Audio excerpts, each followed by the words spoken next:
What is going on, guys? Anime Okage back at it again, and today we're going to be going over chapter 260 of Jujutsu Kaisen. Please excuse my voice if it's a little hoarse or a little messed up. I had two shows this past weekend, and it really puts a toll on my voice. Also, if you can hear any of the cicadas, I'm sorry. They are out. They are loud. If you're somewhere where you're hearing the cicadas, you know what I'm talking about. But without further ado, let's get into it. So jumping into this chapter, the first thing that we see is actually Todo's new prosthetic hand he has.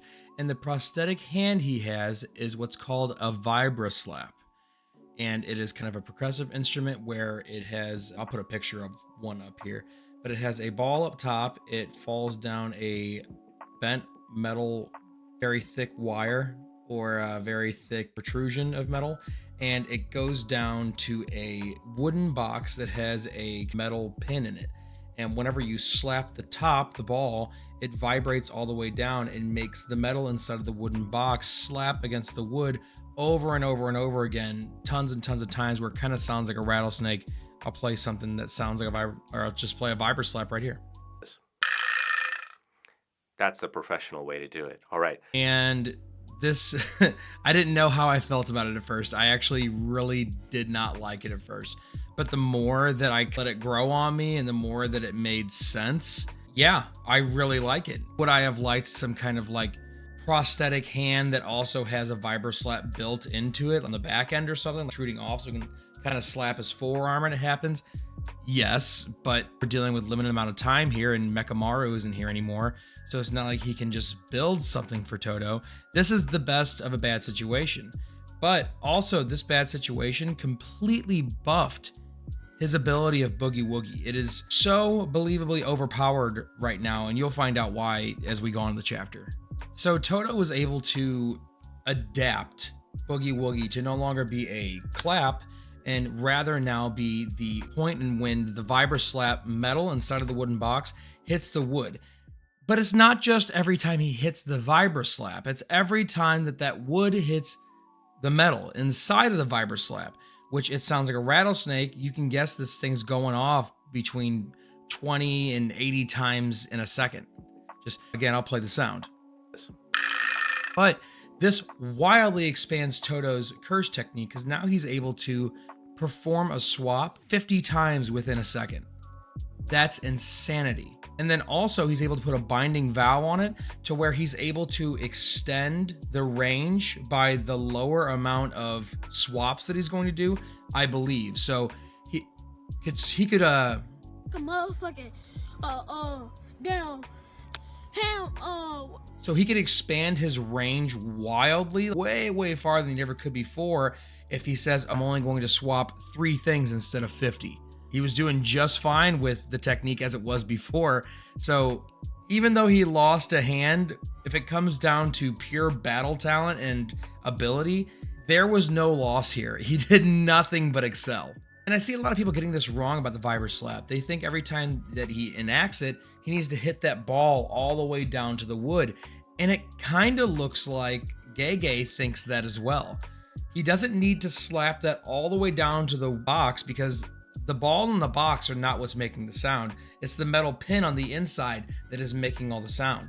That metal ball really gets nowhere near the wooden box. But I could go all day on musical instruments and their physics. This is making it very hard for Sukuna to fight back. Sukuna during this fight looks like he went from King of Curses to Kusakabe's secretary. And so with this advancement of Boogie Woogie, Jump Kaisen begins. They absolutely start beating the hell out of Sukuna, and Sukuna can't fight back because he doesn't know where the person next is going to swap to. They could be behind him, on the side of him, it could be over the top of him, beneath him. He doesn't know, and he can't predict it because within 1 second, Boogie Woogie can swap 50 times. 50 times in a second of someone moving around you, just imagine that. So they're giving him the business. Todo's hitting him up top, Yuji's hitting him in the midsection. He can't retaliate, he can't defend himself. It's finally looking good for our heroes. And Sukuna realizes that Todo showing up right now is the worst possible sorcerer that could have shown up at this time. He says that he is the hardest to sway and he's the most self-centered. So there's no way that Sukuna could even break him down to deter him or break his morale. It seems that Todo has appeared when Sukuna least expected it and whenever he didn't want it the most. Yuji lost one brother, but he gained his weird stepbrother back in the fight. And we can't forget, with him having Boogie Woogie, Todo is also an incredible fighter. He has a battle IQ of 100 million. Or I think he said something way bigger back in the day. I'll look it up. I'll put it up here if he did.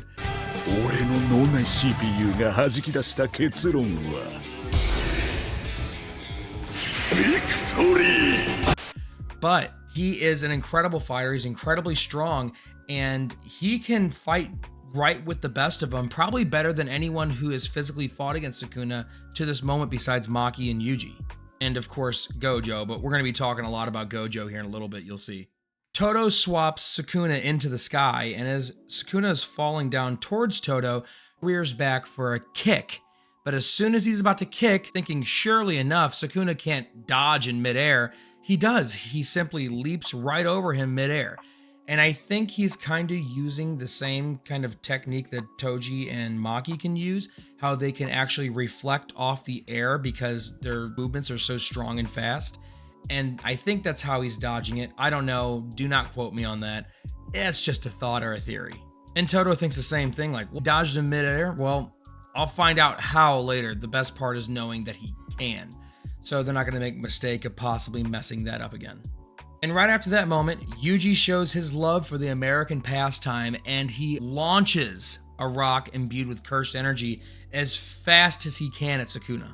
And this is kind of a nod to what happened in the anime whenever Todo and Yuji were fighting against Mahito.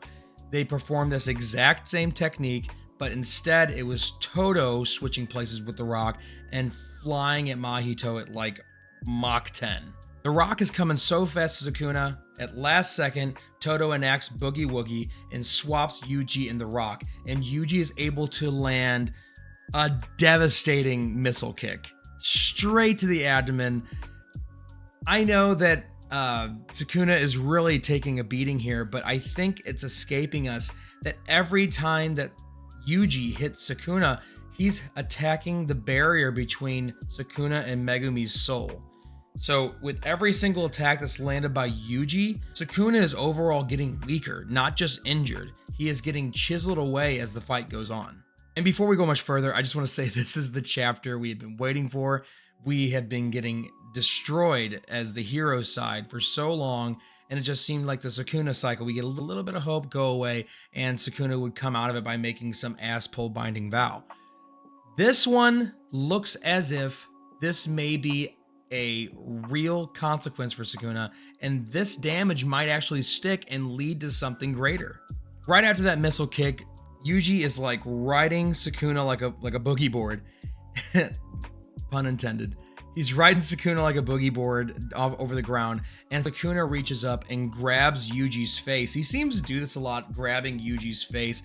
I think it's, a way to hurt him and control him, but at the same time, it's also very disrespectful, and I think Sukuna keeps that in mind when he does attacks like this. But Todo being the man, he uses Boogie Woogie and swaps Yuji behind Sukuna, and then attacks him, devastating attack to the midsection right when he least suspects it, right whenever he's not defending. And I really think we need to be more clear about how Boogie Woogie works, because it seems that he's just swapping everything, like he wants to be wherever he needs somewhere else to be, anything like that.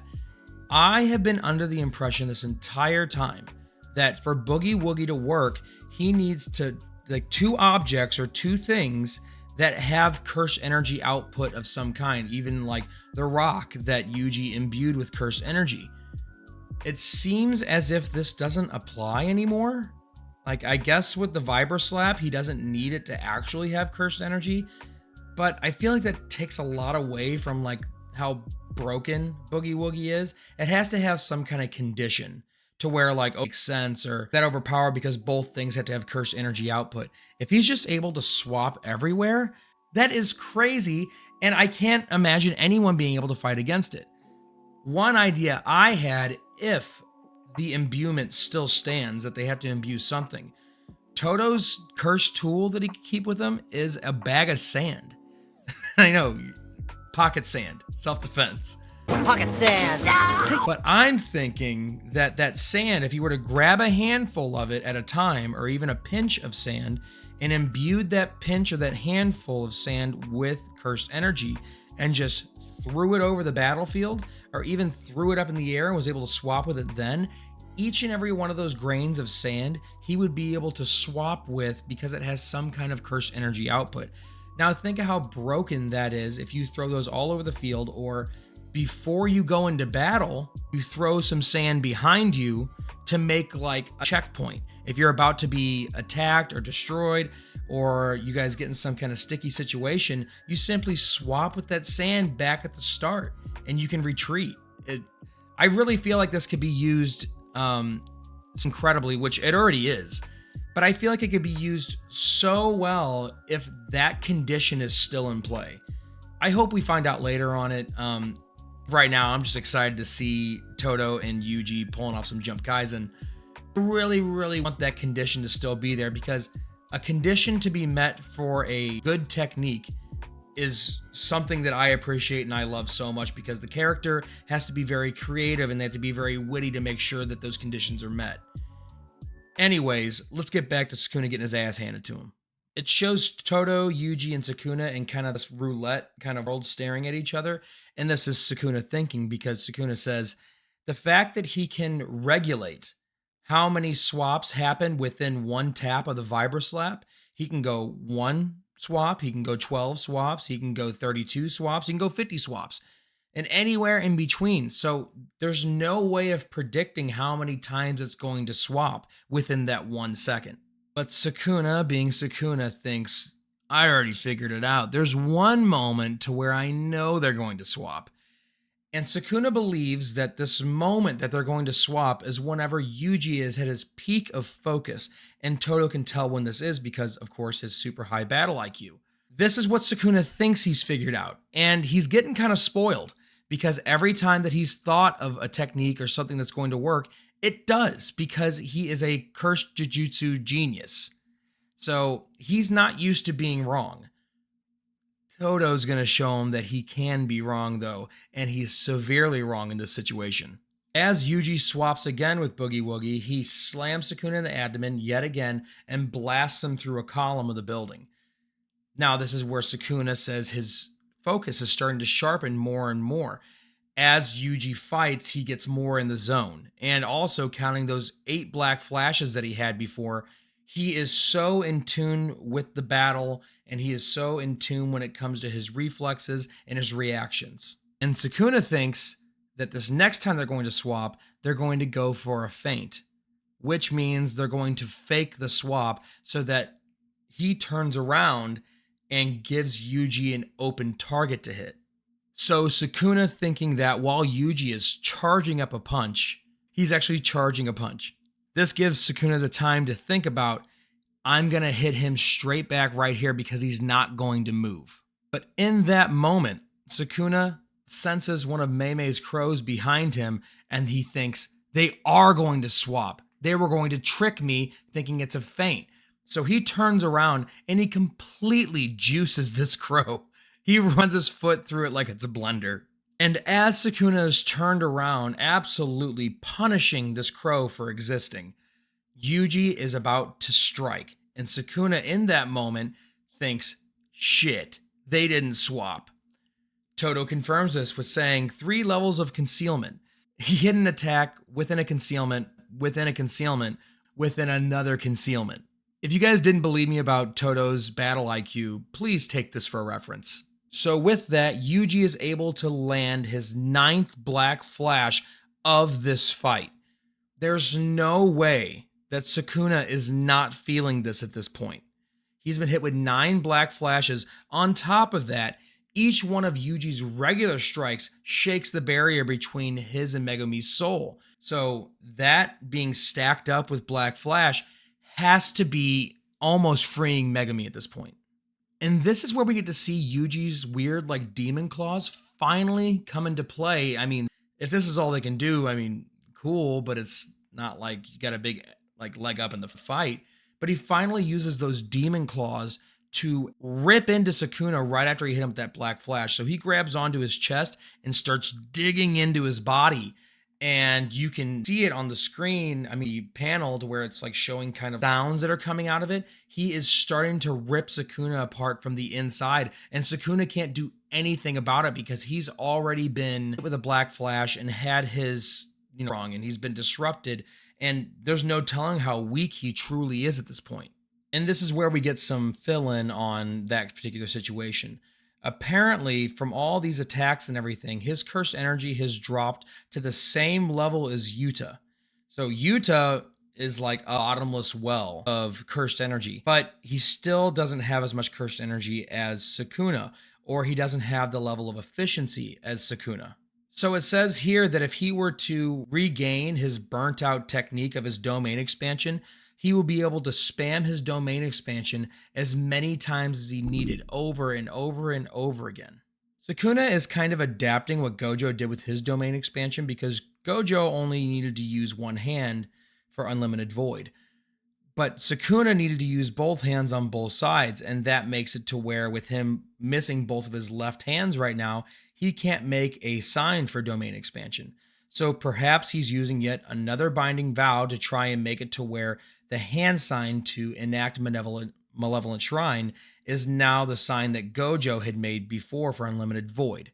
So we see on the screen after Sukuna makes the hand sign, domain expansion. But there's nothing saying that domain expansion came from Sukuna and is in a panel of its own. That's whenever Sukuna looks off to his side and he sees the ghost of the strongest he has defeated from this departed world.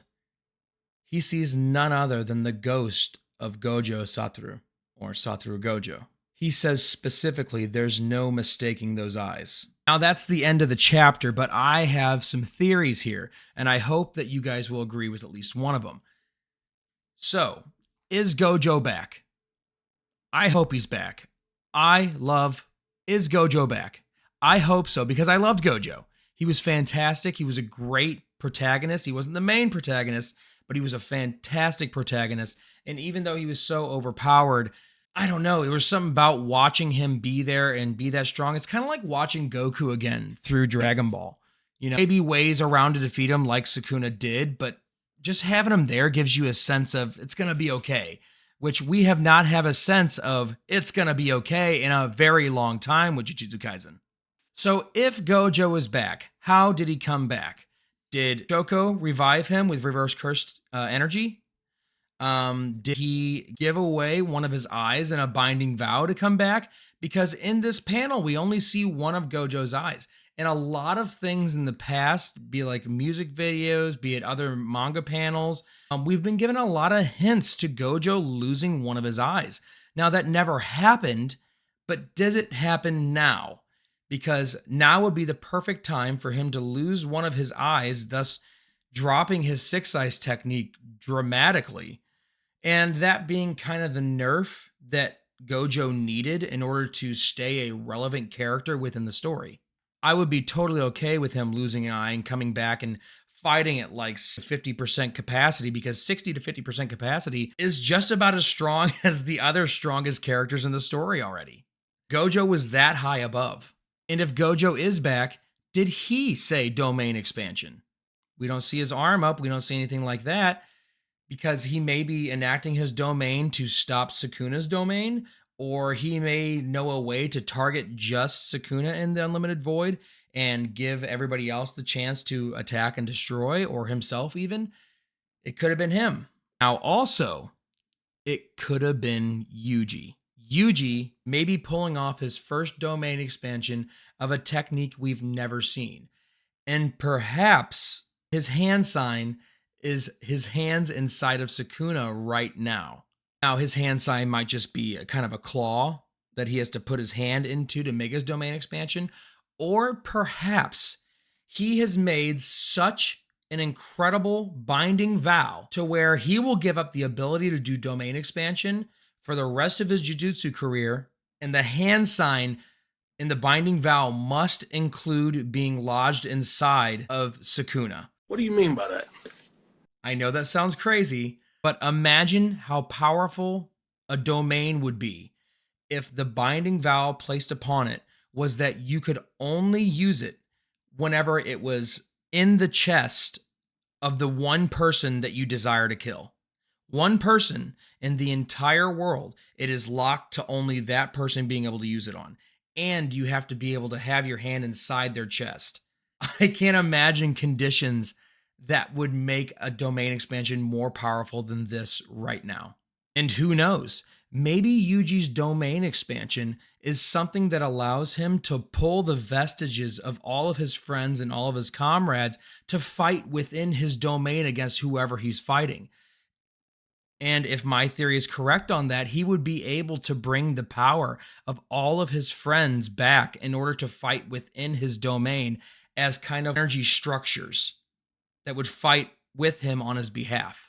Kind of Koji got reincarnated. What if he is able to reincarnate Gojo? What if he's able to reincarnate Nanami? What if he is able to structure Maki, Ino, Choso, everybody that he fights with and his comrades with and he loves, that he's either lost or simply aren't in the battle with him currently?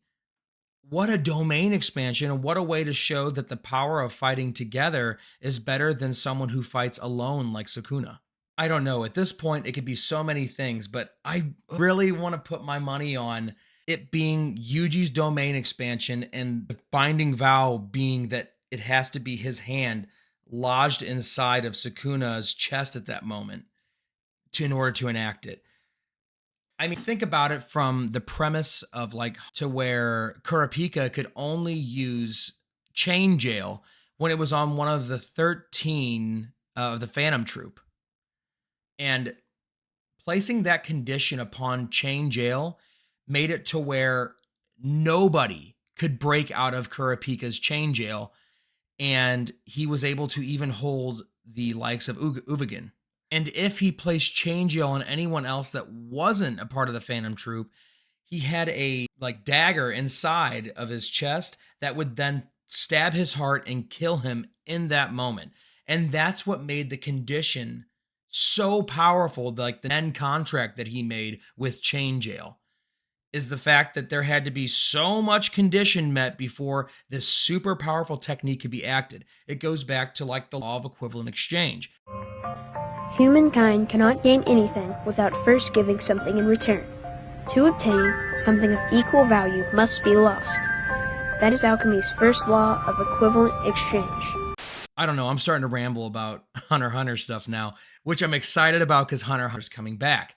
I actually plan on starting to cover the monthly chapters of Boruto, and I actually plan on starting to cover the manga panels and the new manga chapters that we may be getting from Togashi. He seems to be super active right now, and Hunter x Hunter, I will admit, is probably one of my favorite anime / manga that have ever existed. I have a few up at the top. I have some few nostalgic ones, but when it comes to pure quality, Hunter x Hunter is right up there at the tippy top, so I'm excited to do that. But if you guys enjoyed this chapter, go ahead and let me know down below. Let me know what you think of my theories, and let me know if you have any theories that are kind of aligning or not at all. I just love to hear from you guys.